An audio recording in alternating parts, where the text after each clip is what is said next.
महाराष्ट्र शासनाने गरिबांना हक्काचे घर मिळावे या उद्देशाने शासनाने शासकीय जमिनीवर अतिक्रमण करणाऱ्या जागा त्यांच्या नावे कायम करण्यासाठी प्रत्येक ग्रामपंचायतच्या ग्रामसेवकाला आदेश असताना संबंधित ग्रामसेवकांनी बर्दापूर ग्रामस्थांना वंचित ठेवल्याने अंबाजोगाई तालुक्यातील बर्दापूर ग्रामपंचायत 10,000 लोकसंख्या व 17 सदस्य असलेली ग्रामपंचायतमध्ये ग्रामसेवकांच्या हलगर्जीपणामुळे नियमानुकूल जागेपासून बर्दापूर गावचे अनेक ग्रामस्थ योजनेपासून वंचित राहिल्याने बर्दापूर ग्रामस्थांनी उपजिल्हाधिकारी कार्यालयासमोर प्रजासत्ताक दिनी उपोषण सुरू केले आहे। सर्वांसाठी घरे 2022 या योजनेअंतर्गत अंबाजोगाई तालुक्यातील मौजे बर्दापूर येथे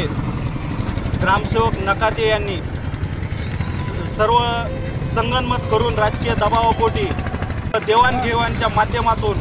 जो सर्वे झालेला आहे या योजनेअंतर्गत यामध्ये भ्रष्टाचार करून फक्त 177 लोकांचे नावे या वेबसाईटवर ऑनलाईन केले आहेत व 200 लोकांचे ज्यांनी की त्यांच्या गरजा पुरवू शकले नाहीत अशा लोकांची 200 नावे ऑनलाईन केले नाहीत व त्यामुळे आम्ही लोक बर्दापूर येथील 200 ग्रामस्थ या योजनेमध्ये आम्ही पात्र ठरलेले नाहीत। आम्हाला आमचं हक्काचं घर मिळण्यासाठी व त्या भ्रष्ट अधिकाऱ्यावर निलंबनाची कारवाई करण्यासाठी आम्ही माननीय उपजिल्हाधिकारी यांच्या कार्यालयासमोर बर्दापूर ग्रामस्थ आम्ही आमच्या हक्काच्या घरासाठी उपोषणाला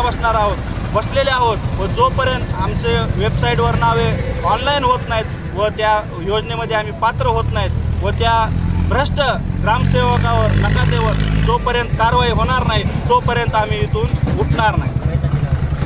येथील गायरान जमिनीवर 200 लोकांना मालकी हक्काचा PTR ऑनलाईन करून देऊन ग्रामपंचायत बरखास्त करून ग्रामसेवक श्री नकाते यांना निलंबित करावे अशी आमची प्रमुख मागणी आहे। शासनाने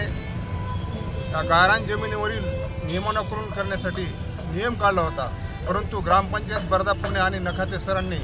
या ठिकाणी मुद्दाम होऊन या जागेचा PTR मालकी हक्काचा PTR केला नाही आणि ऑनलाईन करून त्याला म्हणून या जी लोकांचं 200 लोकांचं जे आता PTR नाही त्यामुळे घरकुल किंवा इतर शासकीय योजनापासून हे लोक वंचित राहणार आहेत। तरी आमची प्रमुख मागणी आहे की या लोकांना 200 लोकांना PTR द्यावा, मालकी हक्काचे घरं मिळण्यासाठी किंवा PTRची आवश्यकता आहे आणि कुठलीही योजना राबवण्यासाठी याची फार आवश्यकता आहे, म्हणून आम्हाला न्याय द्यावा ही